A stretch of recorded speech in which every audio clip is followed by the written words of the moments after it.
నిన్ననే ఢిల్లీకెళ్లి పార్టీ అధ్యక్షుల వారు 3 రాష్ట్రాల ముఖ్యమంత్రులు వచ్చి ప్రచారం చేసిపోయిండ్రు బీజేపీని గెలిపియాలని.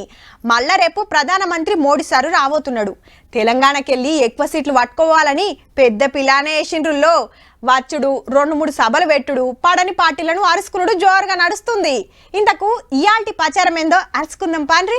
సికింద్రాబాద్ లో కిషన్ రెడ్డి సారు, హైదరాబాద్ లో మాధవిలత మేడం, మహబూబ్ నగర్ లో డీకే అరుణమ్మ, వరంగల్ లో ఆరు రమేష్ సారు, జైరాబాద్ లో బీబీ పాటిల్ సారు, చేవెళ్ల కొండ విశ్వేశ్వరరెడ్డి సార్ రువ్వడు చూపిస్తున్నారు ప్రచారంలో.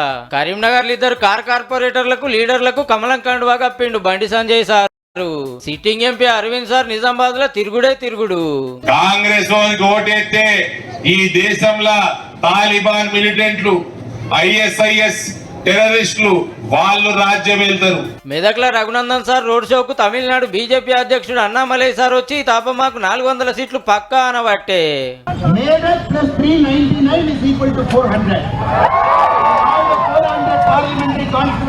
ఇక రాజ్భవన్ ఇడిచిపెట్టి రాజకీయాల్లోకి వచ్చిన తమిళసై మేడం మైక్ల ముంగడికి వచ్చి కార్ పార్టీకి పతారే లేదన్నది. When they were TRS, they were little strong. When they became BRS, they became very big. రేపు ఎల్లుండి మల్లో మల్క మోడీ సార్ వచ్చి తెలంగాణలో ప్రచారం చేయబోతున్నాడు. 12 సీట్లకు సూటి పెట్టిండ్రు మళ్ళా.